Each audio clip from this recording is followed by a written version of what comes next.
अस्सलाम वालेकुम। आज इस वीडियो में हम पढ़ेंगे स्टील स्ट्रक्चर कि स्टील स्ट्रक्चर को ई टैप की मदद से हम किस तरह एनालाइज कर सकते हैं, किस तरह डिज़ाइन कर सकते हैं। पहली बात तो ये आती है कि स्टील स्ट्रक्चर हम डिज़ाइन क्यों करते हैं। ठीक है, स्टील स्ट्रक्चर डिज़ाइन करने के तब वजह पेश आती है जब हम आरसीसी स्ट्रक्चर जो कि हमारा बहुत उसका जो है आप कह सकते हैं सेक्शनल प्रॉपर्टीज़ की इंक्रीज होती है, मीन्स कि उस पर लोड काफ़ी आ जाता है। जैसे कि आपको फर्ज करें कोई शादी हाल है, आपने वो बनाना है, ठीक है, तो आपको ओपन स्पेस ज़्यादा चाहिए, तो कॉलम्स के दरमियान आप जो है डिस्टेंस बढ़ाते हैं, फर्ज करें 14-15 मीटर तक बढ़ाते हैं, तो उसके ऊपर जो बीम आएगा आप सोच सकते हैं कि 14 मीटर इज क्वाइट काफ़ी लॉन्ग एक स्पैन है, ठीक है, तो स्पैन उस लॉन्ग स्पैन पे जब बीम रिक्वायर्ड होगा तो उसके ऊपर जो मूवमेंट आएगा वो बहुत ज़्यादा होगा। जब मूवमेंट बहुत ज़्यादा होगा तो फिर उसकी सेक्शन जो डेप्थ है ना वो बहुत ज़्यादा इंक्रीज हो जाएगी, तो 2 से 3 फुट हो जाएगी, जो कि अनइकोनॉमिकल सेक्शन एक बनता है। ठीक है, तो जब ओपन हमें रिक्वायर्ड स्पेस होती है काफ़ी, तो हम स्टील सेक्शन जो है वो इंट्रोड्यूस करवाते हैं और स्टील सेक्शन बनाते हैं। तो ये तो थी वजह स्टील सेक्शन बनाने की। तो अब हम देखेंगे स्टील सेक्शन बनाते किस तरह है। ठीक है, उसमें न्यू मॉडल में जाएंगे आप, सिंपली वही तरीक़ेकार है। ये मॉडल हमने बनाना है, ठीक है, इसमें आप देख रहे हैं 6 फुट इसके कॉलम की हाइट है। इसमें आप ट्रस देख सकते हैं ऊपर बनी हुई है, रूट ट्रस, ये हम सिलेक्ट करेंगे। इसका 14 मीटर का स्पैन है और 20 मीटर जो है लॉन्गर इसकी स्पैन है, लॉन्गर डायरेक्शन में जो इसकी लेंथ है वो 20 मीटर है, और इसकी जो आपस में ट्रसेस की जो फासला है वो 4 मीटर है, और इसके रूफ ट्रस का हाइट जो है 1.5 मीटर है। तो इसके अकॉर्डिंग जो है आप यहाँ पे ग्रिड बना लेंगे। ठीक है, ग्रिड बनाना है ये कोई इतना मुश्किल नहीं है। अगर आपने मेरी पिछली वीडियोस देखी है मॉडलिंग वाली, तो मॉडलिंग आप वहाँ से समझ सकते हैं इजीली। तो ये काफ़ी इजी है, it's not a big deal. आप इसमें ये देखें, मैंने रफ सी एक डायग्राम बनाई है। 3 जो है आपको लाइंस चाहिए इन एक्स डायरेक्शन और वाई की डायरेक्शन में आपको 6 लाइनें चाहिए ताकि आप इसको ग्रिड कर सकें। ठीक है, इनका आपस का फासला 7 मीटर होगा। ठीक है, ये इस तरह इसके 3D व्यू आ जाता है। ठीक है, ये चीज़ हमें अब मॉडल करनी है वहाँ पे। अब ये इसका स्पैन है 4 मीटर का। ठीक है, तो इस चीज़ को समझ लें। बस इसमें हमें करना क्या है, इसमें 3-4 कंपोनेंट होते हैं वो ड्रा करने हैं। एक कॉलम होता है, एक ट्रस होती है, एक पर्लिन होती है और एक शीट होती है। ये 4 कॉलम चीज़ें होती हैं हमने बनानी है। और ये वर्टिकल में स्टोरी इसकी 2 बनेंगी और 6 मीटर की एक कॉलम होगा। ये 14 मीटर गलत लिखा हुआ है। ठीक है, ओके करते हैं और यूनिट सेलेक्ट कर लें पहले। तो यूनिट आई थिंक हमने फुट में ले लिए हैं, तो हम ये दोबारा जाके यूनिट जो है मीटर में है हमारे, तो हम मीटर में जाके कर लेते हैं इसको कैंसिल करके। तो यहाँ से बैक चले जाते हैं, दोबारा हम न्यू मॉडल बनाते हैं। इसमें अब हम यूनिट सेलेक्ट करते हैं मीटर में, और हमें जो स्टील सेक्शन है उसकी हम जो लेने जा रहे हैं वो इंडियन स्टैंडर्ड है, तो इंडियन स्टैंडर्ड सेलेक्ट कर लें स्टील में। ठीक है, वो बेटर रहेगा, जिसके अकॉर्डिंग आप डिज़ाइन करेंगे अपने स्टील सेक्शन को। ठीक है, तो इसको यहाँ पर सिलेक्ट कर लें और इसमें आपने सिंपल मॉडलिंग करनी है। मॉडलिंग कोई बहुत सिंपल सा स्ट्रक्चर है, तो ये आई थिंक कि आपके लिए कोई मुश्किल नहीं है, तो मैं इसको आपको जल्दी जल्दी करके दिखा देता हूँ। ठीक है, तो अब इसको समझ लें। तो कुछ चीज़ नहीं समझ लगती तो आप कमेंट में मेरे से मज़ीद पूछ भी सकते हैं, मैं आपको गाइड कर दूँगा। बाकी मेरी अगर आप कंटिन्यूसली प्रीवियस सारी वीडियोस देख रहे हैं ई टैप की जो कोर्स की हैं फ्रॉम स्टार्ट टू एंड, तो उसमें जो है आपको काफ़ी चीज़ें हर एक पॉइंट पे मैं आपको काफ़ी जो है आइडियाज़ और काफ़ी पॉइंट्स, काफ़ी ट्रिक्स जो हैं वो क्लियर करता आ रहा हूँ। तो अगर आप उनके समझते हैं और उनके मुताबिक चलते हैं तो ये ई टैप कोई मुश्किल सॉफ्टवेयर नहीं है आपके लिए, बहुत ईजी है। ठीक है, तो ये देख सकते हैं ग्रिड बन जाएगी अब यहाँ पे। जो इसकी मॉडलिंग है अब हम इसकी स्टार्ट करेंगे। स्टील में देख लें, मैं आपको फिर बता रहा हूँ कि इसमें आपकी 3-4 चीज़ें हैं जो आपने बनानी है। एक कॉलम, ठीक है, ट्रस, फिर पर्लिन। ये देखें, ये पर्लिन यहाँ पे बने हुए हैं, आप देख सकते हैं। ठीक है, ये पर्लिन बनाने हैं और ये राफ्टर कहलाएंगे जो ट्रस के मेंबर होंगे। ठीक है, और इसके ऊपर फिर शीट आ जाएगी जो कि स्टील की भी हो सकती है और एस्बेस्टॉस सीमेंटेड शीट होती है एक। ठीक है, वो हम यूज़ करेंगे। तो वो हम उसका मटेरियल जो होगा ये इस तरह की होती है शीट, एस्बेस्टॉस सीमेंटेड शीट। ठीक है, तो ये हम ड्रा करेंगे। ये देख सकते हैं, ये एंगल कोई भी आप कोई भी सेक्शन कोई भी ले सकते हैं। ठीक है, अब ये ट्रस की जगह पे उसने चैनल आई सेक्शन लगाया हुआ है। ठीक है, डब्ल्यू सेक्शन, तो कोई भी यूज़ कर सकते हैं। ये एस्बेस्टॉस सीमेंटेड शीट है जो पड़ी है। ठीक है, तो इसकी भी प्रॉपर्टी देखेंगे हम, वो भी किस तरह पुट करनी है अकॉर्डिंग टू स्टैंडर्ड्स। ये इस तरह के वेयर हाउस बने होते हैं जो कि स्टील सेक्शन के बने होते हैं। तो हमें उसमें रिक्वायर्ड होता है कि स्टील का कौन सा हमें डिज़ाइन करने रिक्वायर्ड होता है, तो स्टील स्ट्रक्चर हम। अच्छा, इसमें ये है कि काफ़ी सारी ट्रस होती हैं छत की। ये ट्रसेस देख सकते हैं, इसमें काफ़ी सारी हैं। कोइन पोस्ट है, ये सारे जो यूज़ होती है फील्ड में। अब अगर आपका स्पैन है शॉर्टर डायरेक्शन में 6 मीटर है तो किंग पोस्ट यूज़ करेंगे, अगर 6 to 9 है तो ये क्वीन पोस्ट करेंगे, जबकि हमारा 12 से 24 के दरमियान है स्पैन शॉर्टर डायरेक्शन में, आप देख सकते हैं। तो हमारा वही ट्रायंगल यूज़ होगी 6 पैनल वाली, ठीक है। तो ये हमारी ट्रस यहाँ पे ये यूज़ होने वाली है, ठीक है। ये बात आपने याद रखनी है, ज़हन नशीन रखनी है। तो ट्रस जो है आप यूँ सेलेक्ट करेंगे, ये वेरीफाइड वैल्यूज़ हैं कि आपका अगर शॉर्टर डायरेक्शन में स्पैन की वैल्यू जो भी आएगी उस डायरेक्शन में आपने ट्रस रूफ ट्रस जो है वो सिलेक्ट कर लेनी है, ठीक है, अकॉर्डिंग टू स्टैंडर्ड्स जो मैंने अभी आपको दिखाई वैल्यू, ठीक है। ये हमारा 12 से 24 के दरमियान मीटर के दरमियान आ रहा था, ये 14 मीटर है, तो ठीक है। तो ये 14 मीटर जो है इस वजह से ट्रस आ गई इसमें। इसके बाद शीटिंग करेंगे इस पर, आप बस देखते जाएं और ये स्टेप्स जो हैं डिज़ाइनिंग के ये देखते जाएं। इसमें आप जाके इंपोर्ट करेंगे मटेरियल, ठीक है। तो ये सारा प्रोसीजर मैंने आपको बताया हुआ है, ये इतना कोई मुश्किल नहीं है, ठीक है। इसमें आप सिंपली जाएं। अब मैं चाह रहा हूँ मैं कॉलम के लिए आई सेक्शन डब्ल्यू सेक्शन लेना चाह रहा हूँ, तो मैं डब्ल्यू सेक्शन की प्रॉपर्टीज जो है वो डाल देता हूँ कि मेरा जो स्टील मटेरियल यूज़ हो रहा है वो उसकी स्ट्रेंथ क्या है, एफ वाई की वैल्यू यील्ड स्ट्रेंथ वो 250 मेगा पास्कल है, तो वो आप वही पुट करेंगे, ठीक है। तो इसमें आपका डिफरेंस नहीं होना चाहिए। ये बात याद रखें कि मटेरियल जो आप साइड पे यूज़ कर रहे हैं उसको टेस्ट करें लैब में और वही वैल्यूज़ आप यहाँ पे पुट करें जो उसकी आएंगी स्ट्रेंथ की। अदरवाइज़ आपका जो मटेरियल है वो उसमें डिफरेंस आएगा और जिसकी वजह से आपका डिज़ाइन जो है वो फेल हो सकता है आप रियल फील्ड में, और आप अच्छा स्ट्रक्चर इंजीनियर नहीं माने जाएंगे अगर आप हर चीज़ को मद्देनजर नहीं रखते। छोटी सी भी गलती जो है आपकी बहुत बुरी साबित हो सकती है। तो ये एंगल सेक्शन में ले रहा हूँ यहाँ पे, ठीक है। चैनल सेक्शन डब्ल्यू सेक्शन मैंने लिया कॉलम्स के लिए। अब मैं यहाँ पे ट्रस के लिए जो वो डब्ल्यू सेक्शन, ये डब्ल्यू सेक्शन देखें मैं इंपोर्ट कर रहा हूँ। अच्छा, इसमें आपने सबसे छोटे सेक्शन लेने हैं। पहले मैंने आपको बताया सबसे छोटे सेक्शन लेके ट्राई करें, उस पर लोड अगर वो बियर कर जाता है, डिज़ाइन पास हो जाता है तो वो ओके है, वो इकोनॉमिकल रहेगा आपके लिए। इस तरह आप अगर का फेल हो जाता है तो फिर आप क्या करेंगे, साइज बढ़ाते जाएंगे 1 by 1 और वो देखते जाएंगे। आपने अनइकोनॉमिकल भी नहीं होना और इकोनॉमिकल रहते हुए आपने पास भी करवाना डिज़ाइन को, ठीक है। तो ये फेल भी नहीं होना चाहिए। तो ये तरीक़ेकार होता है एक अच्छे स्ट्रक्चर इंजीनियर का कि वो लोअर सेक्शन चूज़ करता है फर्स्ट ऑफ ऑल, देन वो सिलेक्ट करता है अगर वो फेल हो जाता है और, ठीक है। तो ये मैं अब एल सेक्शन सेलेक्ट कर रहा हूँ। अब इसमें से मुझे छोटा सबसे लगेगा तो मैं वही सिलेक्ट कर रहा हूँ, ठीक है। बाकी देखेंगे बाद में कि अगर ये फेल हो जाता है तो फिर मैं इससे कोई बड़ा सेक्शन चूज़ कर लूँगा, ठीक है। अब मैं बॉक्स सेक्शन ले रहा हूँ परलिन्स के लिए। परलिन्स जो मैं ऊपर डालूंगा शीटिंग से पहले, ठीक है। परलिन्स जो है वो बॉक्स में यूजुअली यूज़ होते हैं, तो मैं बॉक्स सेक्शन ले रहा हूँ और उसमें भी सबसे छोटा जो साइज़ है वो मैं ले लेता हूँ, ठीक है। आप बस मेरे ये स्टेप्स को फॉलो करते रहें और आपको समझ खुद आ जाएगी कि मैं क्या कर रहा हूँ।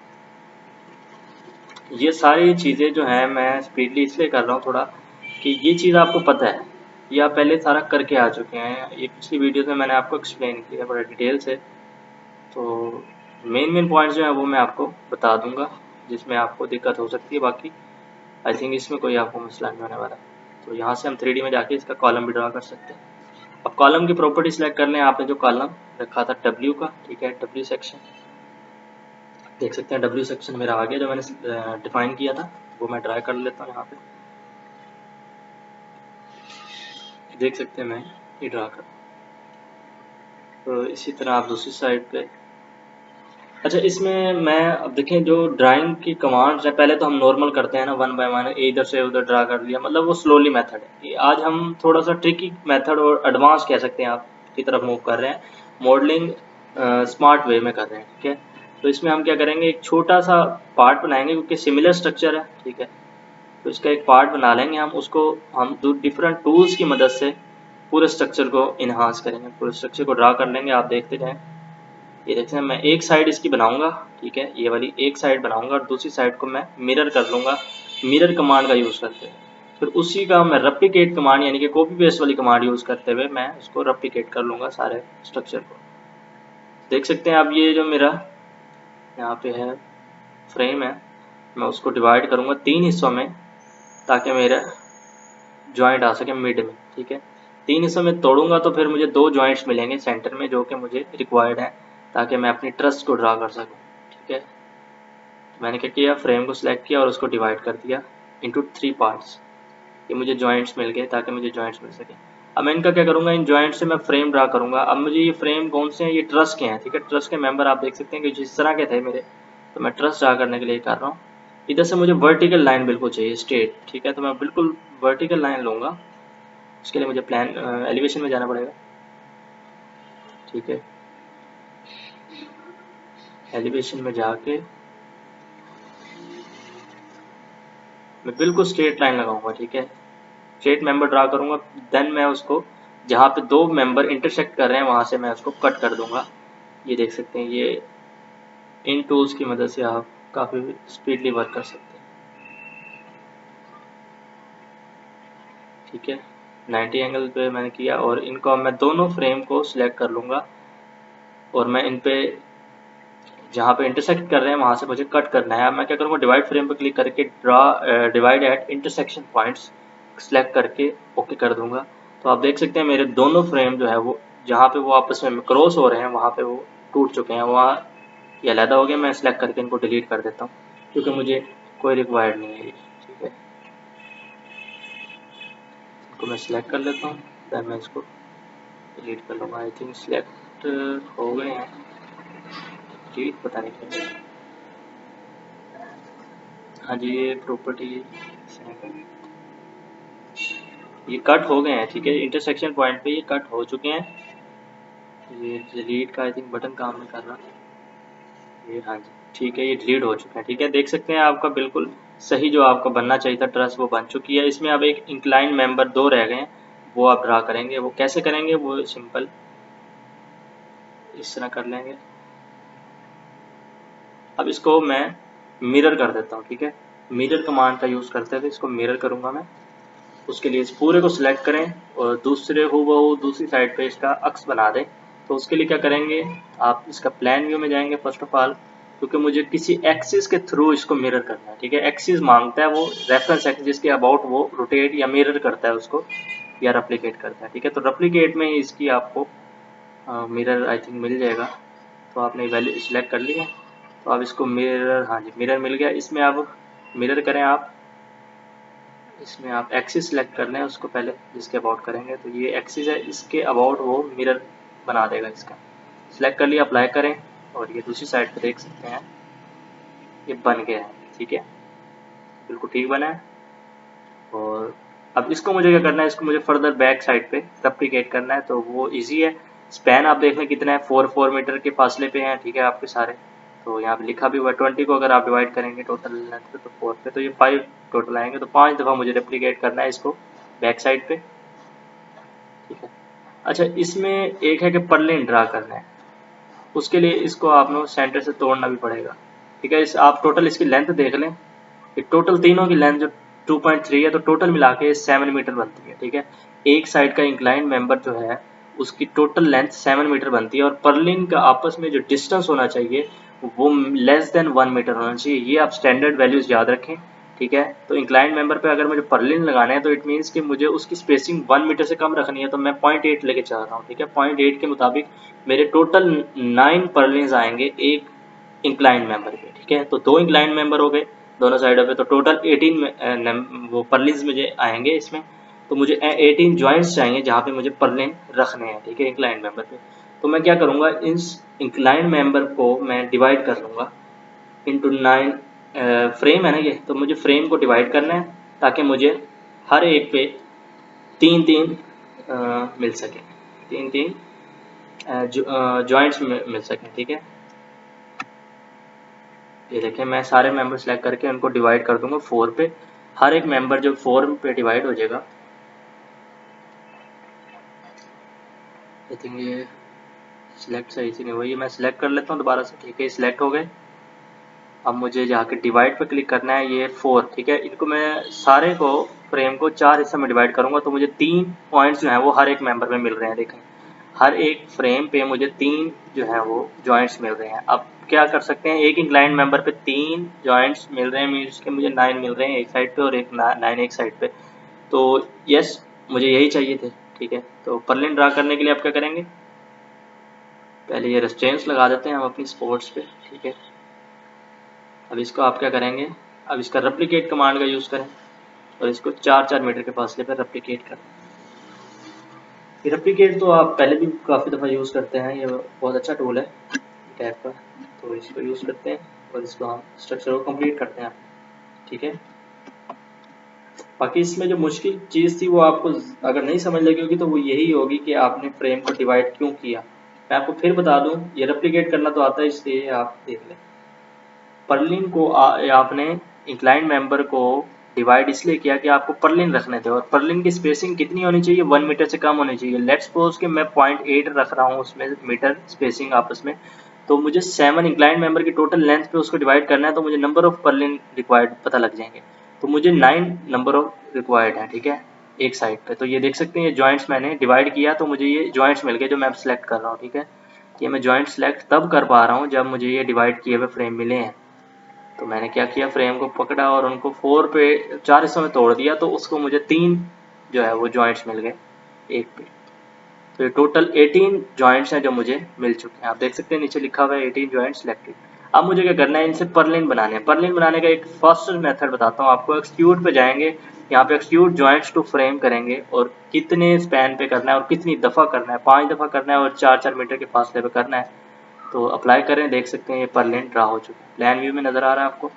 हाँ जी, देख सकते हैं कितने प्यारे लग रहे हैं और कितनी स्पीडली वर्क किया है इसने। देखें, सिर्फ मुझे जॉइंट्स को पकड़ा है और मैंने जॉइंट्स को एक्सट्रूड कर दिया है इनटू फ्रेम्स, कन्वर्ट कर दिया इनटू फ्रेम्स। कुछ मुश्किल नहीं था, ठीक है।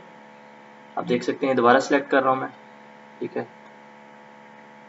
ये टोटल 9 एक साइड पे और 9 पर्लिन एक साइड में है, तो टोटल 18 पर्लिन जो है वो मुझे ड्रा करने हैं। तो extrude frame joints to frame करूँगा मैं और इसको लिख दूंगा कि y की डायरेक्शन में मुझे कितना जाना है, पर्लिन को लेके कितना रेप्लिकेट एक्सट्रूड करना है, 4 मीटर, और कितनी दफ़ा करना है, 5 दफ़ा करना है। इसमें आप देख सकते हैं इसकी प्रॉपर्टी, ये प्रॉपर्टी गलत है। प्रॉपर्टी मुझे पर्लिन की क्या लेनी थी, बॉक्स लेनी थी।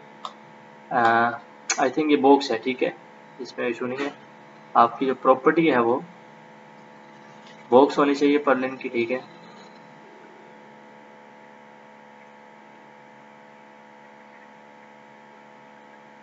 इसके बाद मुझे इस पर एस्बेस्टॉस सीमेंटेड शीट डालनी है, तो उसकी मैं प्रॉपर्टी डिफाइन करने जा रहा हूँ। एक स्लैब की टाइप होती है, ठीक है, तो ये मेम्ब्रेन केस में आता है। एस्बेस्टॉस सीमेंटेड शीट जो है इसकी मॉडलिंग टाइप मेम्ब्रेन होती है, ये बात याद रखनी है आपने, ठीक है। और इसका मटेरियल जो है वो कंक्रीट ही होगा, एस्बेस्टॉस सीमेंटेड शीट है ये। और इसकी थिकनेस जो है वो स्टैंडर्ड्स के अकॉर्डिंग लेंगे आप। ये जो IS 875 पार्ट 1 में आप देख सकते हैं, इसमें स्टैंडर्ड की वैल्यू गिवन होगी, आप वो देख सकते हैं। तो वो कहता है कि एस्बेस्टॉस सीमेंटेड शीट की वैल्यू जब आप 6 मिलीमीटर ले लें थिकनेस उसकी, ठीक है। तो हमारी फर्ज करें पहले वाला केस है, जो ये शीट हम सेलेक्ट करें इसकी थिकनेस 6 मिलीमीटर है, तो 6 मिलीमीटर लेके सिलेक्ट करें, ओके करें। और ये एस्बेस्टॉस सीमेंटेड शीट आप यहाँ सेलेक्ट करें और इसको एस्केप दबा दें। आप प्रॉपर्टी सिलेक्ट करें और एस्केप दबा दें। इट मीन्स कि अब वही प्रॉपर्टी आप जो भी करेंगे वो काम उसी प्रॉपर्टी में ड्रा होगी चीज़। प्रॉपर्टी आपने सेलेक्ट की, अब यहाँ पे आप एक्सट्रूड कमांड का यूज़ करेंगे इसको स्लैब को बनाने में भी, शीट को लगाने में भी। क्या करेंगे, टोटल फ्रेम जो है सारे उनको सिलेक्ट करेंगे और उन फ्रेम्स को आप क्या करेंगे, एक्सट्रूड कर देंगे, ठीक है। ये देखें, 2 तरीके मैंने पर्लिन ड्रा करने के लिए मैंने जॉइंट्स को एक्सट्रूड किया इनटू फ्रेम, ठीक है, और फ्रेम को अब मैं कन्वर्ट कर रहा हूँ, एक्सट्रूड कर रहा हूँ इनटू स्लैब्स या शेल, ठीक है। तो ये बहुत अच्छी कमांड है जो मैं आज आपको इस लेक्चर में बता रहा हूँ। इससे प्रीवियस मैंने आपको ये चीज़ नहीं समझाई, तो ये आप इसकी प्रैक्टिस करें, बहुत अच्छी चीज़ है ये।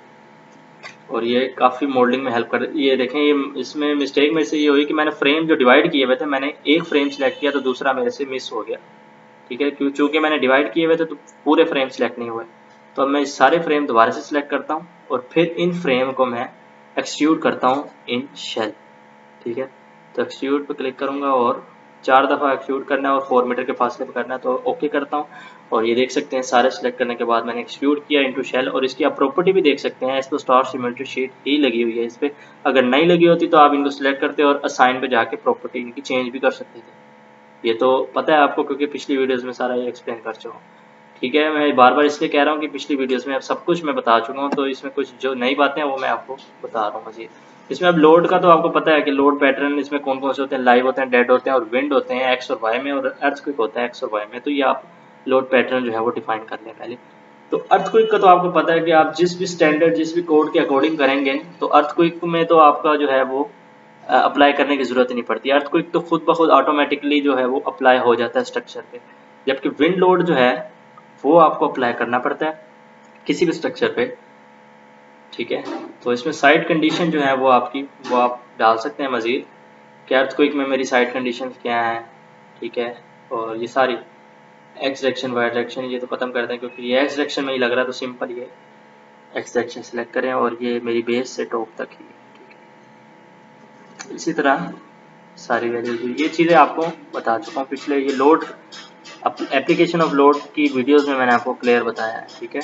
तो आप वहाँ से देख सकते हैं। अब ये IS पार्ट 875 पार्ट 2 में आपको बताया हुआ है कि एस्बेस्टॉस सीमेंट की शीट जो है उस पर लाइव लोड जो है वो कैसे, वो कितना लगता है, ठीक है। तो उसकी वैल्यू देखिए यहाँ पे लिखी हुई है, मैंने ये खोल लिया मैनुअल, इसमें यहाँ पे लिखी होगी इसकी वैल्यू।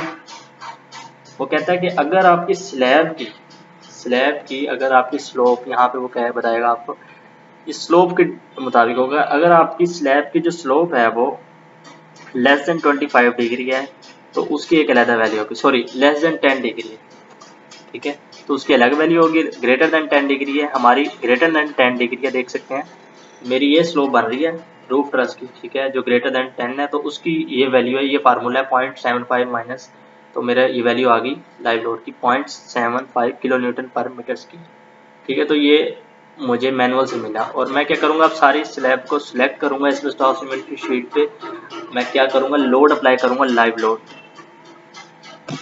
इस पर लाइव लोड लगाऊंगा शेल पे, ठीक है। और कितना लगाऊंगा, 0.71, जो कि मेरा अकॉर्डिंग टू मैनुअल आया है एस्पेस सीमेंटेड शीट पे जो अप्लाई करते हैं हम लाइव लोड, उसकी वैल्यू मैंने निकाल ली और मैंने अप्लाई भी कर दी, ठीक है। मेरा लाइव लोड लग गया।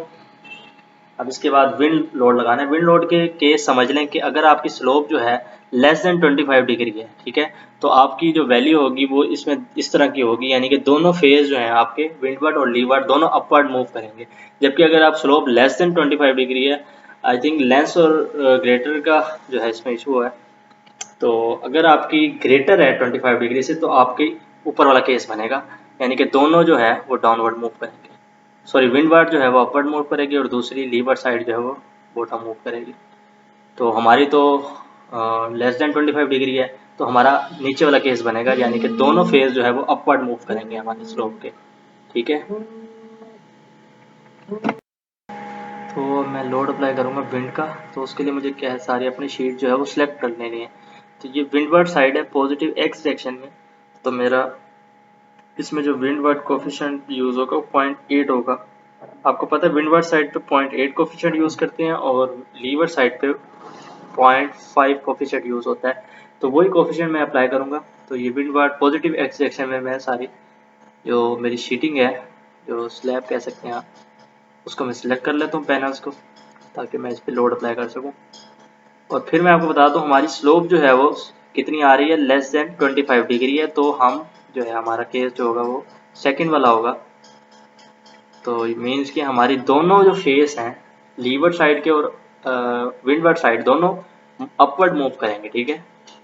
तो ये जो है मैनुअल में बताया हुआ है कि अगर आपके स्लोप इससे कम है तो आपके कुछ इस तरह की डिफॉर्मेशन होगी विंड की, ठीक है। ये मैंने अप्लाई कर दिया और अब मैं दूसरी लीवर्ड साइड जो है उसको सिलेक्ट कर रहा हूँ ताकि मैं उस पर कोफिशिएंट अप्लाई कर सकूँ विंड का, जो कि 0.5 होगा, ठीक है।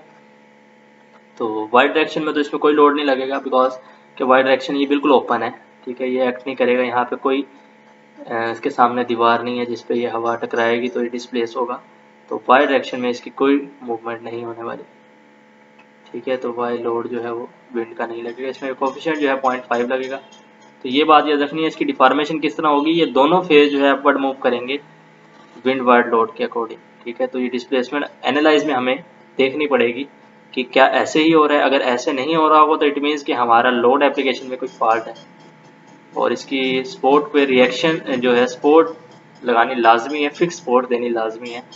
इसमें सपोर्ट जो होती है वो हमेशा प्लेट्स की सूरत में होती है। आप मॉडल को चेक कर लें एनालाइज से पहले, चेक हो गया हमारा मॉडल और कोई इसमें फॉल्ट नहीं है।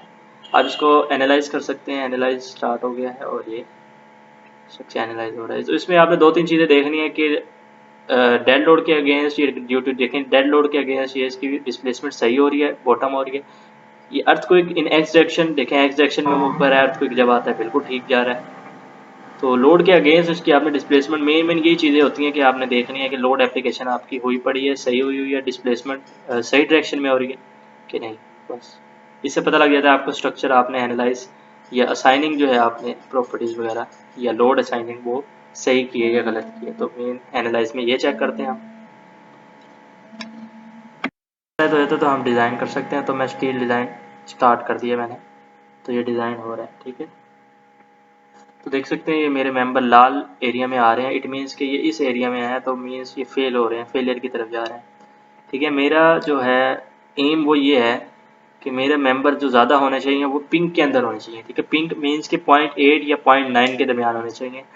तो 0.9 के दरमियान होने का मकसद मतलब ये है कि 90% जो है वो अपनी स्ट्रेंथ के अकॉर्डिंग मूव कर रहा है, ठीक है। और जबकि अगर वो लेस देन है, ठीक है, देख सकते हैं रेड में जाने का मकसद ये है कि ये बहुत इस पे वजन ज़्यादा आ गया और ये स्ट्रेंथ बियर नहीं कर पा रहा है, इसकी इतनी स्ट्रेंथ नहीं है। तो मुझे क्या करना है, वो सिलेक्ट करने हैं जो जो फेल हो रहे हैं, ठीक है। वो सिलेक्ट करके मैं उनको असाइन उनकी प्रॉपर्टी बढ़ा दूंगा, उनके सेक्शनल प्रॉपर्टी जो है वो बढ़ाने वाला हूँ। तो मैंने सेलेक्ट कर लिया, देख सकते हैं 144 फ्रेम्स मैंने सेलेक्ट किए और मैं अब जाके इनकी एंगल पे प्रॉपर्टी जो है वो बढ़ाने लगा हूँ। ट्रस पे थे तो मैं इनके अब एंगल के जो मैंने सेक्शन लिया था वो अब मैं डबल ले रहा हूँ। तो डबल एंगल जो है वो मैं यूज़ करने जा रहा हूँ। तो उसके लिए मैं यहाँ पे इसकी प्रॉपर्टी मैंने कोई ज़्यादा बढ़ा दी है, ठीक है। आई थिंक अब ये पास हो जाएंगे। तो ये देख सकते हैं मैंने इनकी बढ़ा दी है। अब मैं इसको एनालाइज करता हूँ। जो जो फेल हो रहे हैं आप उनको सिलेक्ट करें और उनकी प्रॉपर्टी बढ़ा दें। असाइन में जाके आप उसके फ्रेम में जाके उसकी प्रॉपर्टी जो है यहाँ कर दें, बस सिंपल सा एक मेथड, ठीक है। ये देख सकते हैं ये फेल हो रहे थे, जो मैंने वो सिलेक्ट किया उनकी प्रॉपर्टी बढ़ाई। अब मैं एनालाइज करूँगा, फिर मैं उसको डिज़ाइन करूँगा। स्टार डिज़ाइन कर देते हैं। अब ये आई थिंक पास हो जाएगा। अगर फिर भी नहीं होगा तो फिर मैं इसकी कोई प्रॉपर्टी थोड़ी सी और बढ़ा दूंगा। तो ये आपको हिट एंड ट्रायल मेथड करना है यूज़। देख सकते हैं मिड वाले कुछ फेल हो रहे हैं इसमें, अभी भी जो फेल हो रहे हैं आप वही सिलेक्ट करें बस, ठीक है। जितने फेल हो रहे हैं आप उन्हीं को बढ़ाएं, आप सारों का ना बढ़ाएं, सारों को बढ़ाएंगे तो अनइकोनॉमिकल सा स्ट्रक्चर हो जाएगा आपका। तो आप जिन जिन के फेल हो रहे हैं बस वही बढ़ाएं, तो इसमें कोई इतना मुश्किल नहीं है। ये फिर फेल हो रहा था, मैंने पे बढ़ा दी, ठीक है। फिर मैंने साइज इंक्रीज कर दिया, देख सकते हैं जो जो फेल हो रहे थे बस। फिर एनालाइज करेंगे और इसको फिर डिज़ाइन करेंगे। जब हम ये काम तब तक करते रहेंगे जब तक हमारा स्ट्रक्चर जो है पिंक एरिया में नहीं आ जाएगा, ठीक है। आपको पिंक एरिया में लाना है, आपका मेन एम है। अगर आप एक अच्छे स्ट्रक्चर इंजीनियर बनना चाहते हैं तो मेरी बात याद रखें कि आप इसको पिंक वाले एरिया यानी कि 0.8 से 0.9 के दरमियान रखें, उससे ज़्यादा ना होने दें, उससे कम भी ना होने दें। या पीले वाले एरिया में रखें आप, ठीक है। येलो वाले एरिया में रखें तो वो भी आपके लिए बेस्ट है, इकोनॉमिकल स्ट्रक्चर कहलाता है वो, ठीक है। अब देख सकते हैं यहाँ पे ये ब्लू वाले एरिया में है जो कि अनइकोनॉमिकल स्ट्रक्चर होता है। आप अगर चेक करनी हो कोई भी वैल्यू क्या इकोनॉमिकल है या अनइकोनॉमिकल है तो फिर आप इसके लिए पीएम रेशियो देखते होते हैं। तो ये मैं पीएम रेशियो की वैल्यू देख रहा हूँ इसकी हर एक मेंबर की। तो मैंने पीएम रेशियो जो है वो चेक किया है हर मेंबर की। तो आप देख सकते हैं इसको एलिवेशन व्यू में, ठीक है। इसका साइज बढ़ा लें ताकि आपको क्लियर नज़र आए। ये देख सकते हैं आप इसमें 0.3 यानी कि ये 0.3 की रेंज में है, 0.5 की रेंज मतलब 50%। आप देख सकते हैं ये कुछ नोट्स लिखे हुए हैं आपके लिए मैंने। आप देखें कि वो कहता है अगर 0.5 है इट मीन्स कि वो 20% अपनी स्ट्रेंथ वो मेंबर यूज़ कर रहा है, जबकि उसे 80 या 90% यूज़ करनी चाहिए। तो 0.8 0.9 वैल्यू होनी चाहिए यहाँ पे, ठीक है। तो ये आपको 0.8 या 0.9 पे लेके आनी है इस वैल्यू को, जो भी 0.8 से कम है वैल्यू, ठीक है। 0.8 तो कम से कम होनी चाहिए। देखें ये पॉइंट यानी कि 12% ये अपनी स्ट्रेंथ यूज़ कर रहे हैं मेंबर, बहुत कम है, ठीक है। तो इस मेंबर को आप सिलेक्ट करें, इसी की स्ट्रेंथ बढ़ा के मैं दिखाता हूँ आपको कि ये कैसे अपनी स्ट्रेंथ बढ़ाएगा। अब ये इट मीन्स कि ये काफ़ी बड़ा लगा हुआ है, ठीक है। इसको इतनी हाई हैवी किस्म का हमें यहाँ पे सेक्शन लगाने की ज़रूरत नहीं है। इससे कम जो है वो सेक्शन भी हमारे पास पड़े हैं, हम वो यूज़ करके देखते हैं। तो जहाँ पे वैल्यू ज़्यादा है इट मीन्स कि वहाँ पे सेक्शन आपने जो है वो थोड़ा बड़ा लगा दिया है, हैवी लगा दिया है। तो आपको लेस जो है वो स्ट्रेंथ का वहाँ पे यूज़ करें मेंबर। तो ये देखें मैंने स्ट्रेंथ उसकी कम कर दी। अब मैं इसको एनालाइज करके देखता हूँ और डिज़ाइन करता हूँ। चेक देखते हैं इसमें कि इसकी पीएम रेशियो क्या आती है वैल्यू, ठीक है। पीएम रेशियो से आपको पता लगता है कि आपकी कैसा डिज़ाइन हुआ है। देख सकते हैं ये वैल्यू चेंज होगी, ये 16% हो गई है। तो अब ये 12 की बजाय 16% यूज़ कर रहा है, जबकि ये 0.8 करना चाहिए। ठीक है, तो आप इस तरह हिट एंड ट्रायल मेथड करें, जिसकी वैल्यू आपने 0.8 पे लेके आनी है, तो ये आपके लिए बेस्ट रहेगा। किसी भी अच्छे स्ट्रक्चर इंजीनियर के लिए बहुत ज़रूरी है कि पीएम रेशो हर मेंबर की 0.8 से कम नहीं होनी चाहिए। ठीक है, आप हर एक मेंबर पे जाएं, हर एक मेंबर की वैल्यू देखें, उसकी 0.9 से ज़्यादा नहीं होनी चाहिए, 0.8 से कम नहीं होनी चाहिए वैल्यू। ठीक है, आप एक अच्छे स्ट्रक्चर इंजीनियर कहलाएंगे, मेरी बात याद रखें। ठीक है, ये आज का की पॉइंट था कि कोई भी डिज़ाइन करना है स्टील का, तो उसमें पीएम रेशो हमेशा चेक करें, जो कि 0.8 से कम नहीं होनी चाहिए। ठीक है, बस यही बातें थी, और आपके मेंबर जो है वो पास भी होने चाहिए। तो मैंने वही चेक किया, आप देख सकते हैं मैं यहाँ पे चैनल लगा रहा हूँ कॉलम की जगह पे मैं, क्योंकि मेरे कॉलम जो थे वो उस पर भी स्ट्रेंथ वो काफ़ी कम यूज़ कर रहे थे, मीन्स कि हैवी सेक्शन लगा हुआ था, उतना रिक्वायर्ड नहीं था, उससे कम स्ट्रेंथ वाला भी चल जाता अगर मैं लगाता। तो अब मैंने यहाँ पे देख सकते हैं दूसरी कम स्ट्रेंथ वाला लगाया है, तो देखते हैं क्या ये पास होता है या फेल होता है, या ये अच्छी रेंज में आता है। देख सकते हैं ये रेड कलर में शो कर रहा है, तो रेड कलर का मतलब ये फेल हो गया। ठीक है, ये पास ही नहीं हुआ। तो मुझे ऐसा सेक्शन लेना है जो पास भी हो और 0.8 उसकी पीएम वैल्यू होनी चाहिए, उससे कम नहीं होनी चाहिए। ठीक है, देख सकते हैं 1.8, ये 1.8 मीन्स कि 180% ये अपनी स्ट्रेंथ यूज़ कर रहा है, जो कि फेलियर की तरफ जाता है। 100% से ऊपर फेलियर है पीएम की वैल्यू अगर हो। ठीक है, तो ये पीएम की वैल्यू जो है स्टील सेक्शन के लिए आपको जो है वो आपके लिए काफ़ी इंपॉर्टेंट है, आपको ये देखनी है हमेशा जब भी डिज़ाइन करेंगे। मैं काफ़ी दफ़ा रिपीट कर रहा हूँ सिर्फ इसी बात को कि आपको पीएम की वैल्यू देखनी है, और वो रेंज किस रेंज में लानी है, 0.8 से 0.9। चलें ठीक है, फिर मिलते हैं नेक्स्ट वीडियो में, तब तक के लिए अल्लाह हाफिज़, अपना ख्याल रखिएगा और इसको प्रैक्टिस कीजिएगा जितना चाहें, और इसकी जितनी प्रैक्टिस करेंगे उतना आप परफेक्ट होते जाएंगे इसमें। मिलते हैं नेक्स्ट वीडियो में जब हम एडवांस लेवल पढ़ेंगे। अब हम नेक्स्ट इंशाल्लाह एडवांस लेवल की तरफ मूव करने वाले हैं।